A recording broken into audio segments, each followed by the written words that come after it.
जो निकलता है ना भोगोगे, ये अकाट्य होता है। क्योंकि किसी का भी हृदय, मान लो किसी भी जीव जंतु को आप कष्ट दें और उसका हृदय आह भर जाए, तो वो आह वज्र की लेके तुम्हें भोगना पड़ेगा। वो आह किसी की ना लेना जिंदगी। कोई ऐसा कोई आह भर करके कह दिया तुम समर्थ हो, हम तो कुछ कर नहीं सकते, वो अंदर से दुख फिर तुम्हारी सामर्थ्य काम नहीं करेगी, मिट्टी में मिला देगी।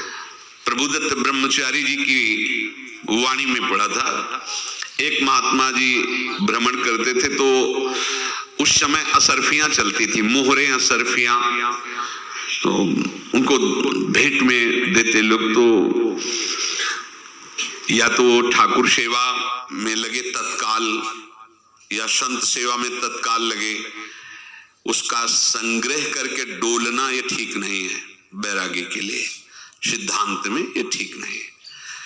तो जब 2, 4, 6, 8 ऐसे मोहरे हुई, तो उन्होंने विचार किया कि और भ्रमण करके जब काफी मोहरे हो जाएंगी तो प्रयागराज में जब कुंभ पड़ता है, एक बार पूरे सब अखाड़े के संतों को, अलग अलग संप्रदाय सब संतों को बुलाएंगे और सबको पवाएंगे। अब साधु है तो यही विचार करेगा, और क्या विचार करेगा।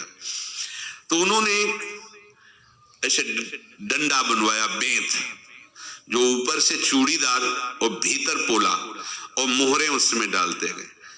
और भ्रमण, जहां जहां श्रद्धालु भगत थे सबके यहाँ जाना और इच्छा रखना कि एक मोहर तो दे ही दे दक्षिणा में।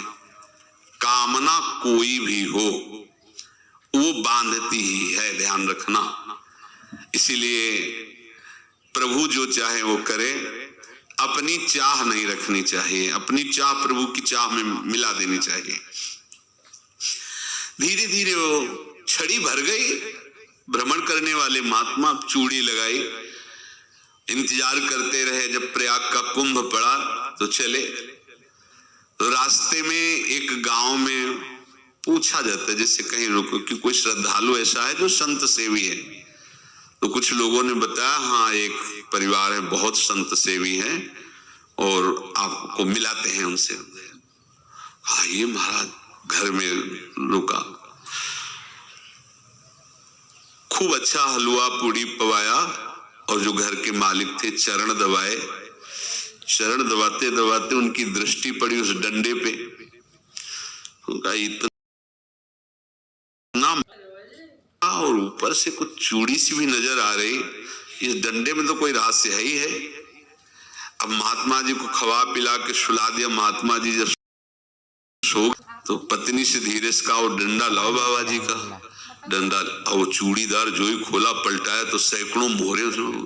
ऐसे संत रोज पधारे भगवान, तुम आनंद हो जाए फिर क्या। पत्नी से कहा, नाप के कंकड़ लाओ। वो तो महात्मा जी तो खाए खीर पूड़ी, आराम से सो रहे। रात में पूरी प्लानिंग करके उसमें कंकड़ भर के चूड़ी लगाकर सिराने रख दिया, सारी मोहरे हटा ली। महात्मा जी आराम से छड़ी उठाए तो वजन पक्का। वैसे बड़े लोग चतुर होते हैं, पर ये नहीं जानते कि कर्म कितना भयानक होता है। और उनकी कोई संतान नहीं थी, पर धन में इतना प्रेम उनको था। बहुत सावधान साधु महात्माओं के पास जो अर्थ है, गृहस्थी अगर आता वहीं से है, पर अगर उसको जोर जबरदस्ती या किसी छल कपट से, तो वो उसका विनाश ही करता है। आज तक का प्रमाण है। अब उनको ये भाव पता नहीं होगा, या पता होगा तो लोभ के कारण वो उसको मान नहीं पाए होंगे। महात्मा जी गए प्रयाग में, किसी अखाड़े पर रुके और वहां प्रार्थना की कि कल जो है संपूर्ण अखाड़ों का निमंत्रण किया जाए और सब संतों को भोग पवाया जाए और उनको दक्षिणा भी दी जाए। महंत ने सोचा कि बहुत बड़ा है तो उत्सव है, क्योंकि प्रयाग में कितने हजारों संत महात्मा सब। उनका महाराज बोरों इसमें चीनी और तीनों घी लगेगा, सब व्यवस्था। बोले आप मंगाइए, एक एक हिसाब हम करेंगे, हमारे पास सब व्यवस्था है। बोले कुछ तो पहले दे दो, वो इकट्ठे देंगे हम। उनको था कि अगर हम छड़ी खोला और 2-4 मोहरे दी, किसी को पता लग गया तो गड़बड़ हो सकती। बोले आप भंडारे के समय आखिरी में सब कुछ आपको दे देंगे। ठीक है, वो अपने पास से पैसे लगाकर खूब जितना सामग्री सब लाए लाखों की, और सब संतों को निमंत्रण कर दिया।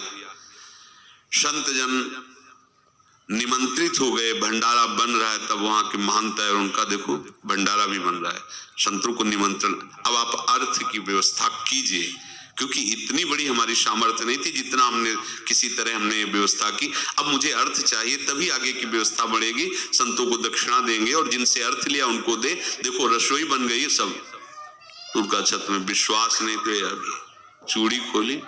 उनको तो था ना कि मोहरे हैं कंकड़, तो जैसे कितना उनको सदमा लगा होगा। हजारों संतों का निमंत्रण, रसोई बन, तो संत हो के छल कपट।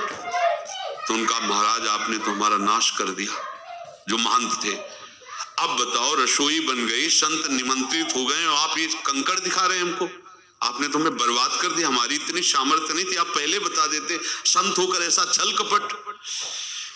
अब वो बोले तो क्या बोले, क्योंकि उनको पता था कि मोहरे हैं इसमें। अंदर से उनका चिंतन गया उसी सेठ के पास, अच्छा ऐसा धोखा हमारे साथ किया, भोगोगे तुम। ये जो निकलता है ना भोगोगे, ये अकाट्य होता है। किसी भी जीव जंतु को आप कष्ट दें और उसका हृदय आह भर जाए, तो वो आह वज्र की लिखत में भोगना पड़ेगा। वो देखो भीष्म जी को भोगना पड़ रहा है। सांप को ऐसे धनुष के नोक से उठाया और बंबूल के कांटों के ऊपर फेंक दिया, कई दिन तक छेदा हुआ, वो आह भर करके मरा। तो आपको 6 महीने बाणों की सैया पर आह किसी की ना लेना जिंदगी में। कोई ऐसा कोई आह भर करके कह दिया तुम समर्थ हो, हम तो कुछ कर नहीं सकते, और अंदर से दुख फिर तुम्हारी सामर्थ्य काम नहीं करेगी, मिट्टी में मिला देगी। फिर ये तो संत थे, आराधना के लिए, संत आराधना के लिए ही ऐसा कि अब इनका कैसे मुंह दिखाएं। अब क्या करें, सुबह संत जन आएंगे, सबके बीच में हमारी की देखो इन्होंने, अब क्या करें। गए और संगम में जाके छलांग लगाई, अपने प्राण त्याग दिए। अब उनकी तो पास मोहरे थी और व्यापार बढ़ा, और 9-10 महीने बाद ही लड़का हुआ। अब तो उनको कि संत फलीभूत हो गया। देखो व्यापार चल रहा, लड़का नहीं होता था, लड़का भी हो गया, बड़ा आनंद छा रहा है। जब से वो प्रकट हुए और धन की वृद्धि शुरू हो गई, पढ़ाई लिखाई में उनके खर्चा हुआ, सब बस बीमारी शुरू हो गई उनके शरीर में। अब उसमें पैसा जाना शुरू हुआ। इतने आसक्त तो वो दोनों हो गए कि कुछ भी हो, व्यापार ठप, संपत्ति बेचना शुरू। तो उन्होंने कहा कि बेटा मैं क्या कर सकता हूं तुम्हारे लिए। बोले हमारी अंतिम इच्छा है प्रयाग चलो, और जितने प्रयाग में संत महात्मा सबको एक बार भंडारा करवाओ। हमारी इच्छा अंतिम है, क्योंकि अंतिम यही इच्छा थी। बोले अब ज्यादा संपत्ति तो नहीं रह गई। तो बोले घर बेच दो, मेरे लिए ही तो है, बेच दो। मुझे लगता मैं बचूंगा नहीं, पर मेरी अंतिम इच्छा पूर्ण कर दो।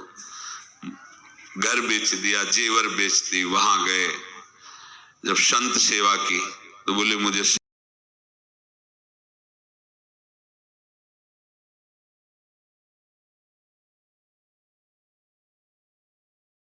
संगम, तेरे पास कुछ अब केवल ममता और आसक्ति में जलकर मर और नरक प्राप्त कर। मैं वही महात्मा हूं जिसकी तूने मोहरे ली थी, शरीर छोड़ दिया।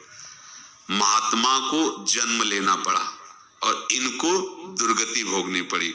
ऋणानुबंध, होश में।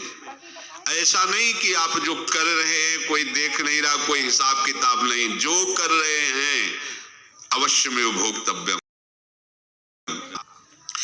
अनेक जन्मों में अनेक लोगों से जो कुछ लिया, इस लेने देने को मिटा देने के बाद ही तुम मुक्त हो गए। इसीलिए एक उपाय है, लेना न देना मगन रहना। क्या? मालिक को समर्पित हो जाओ, मालिक को अपना माना हुआ समर्पित कर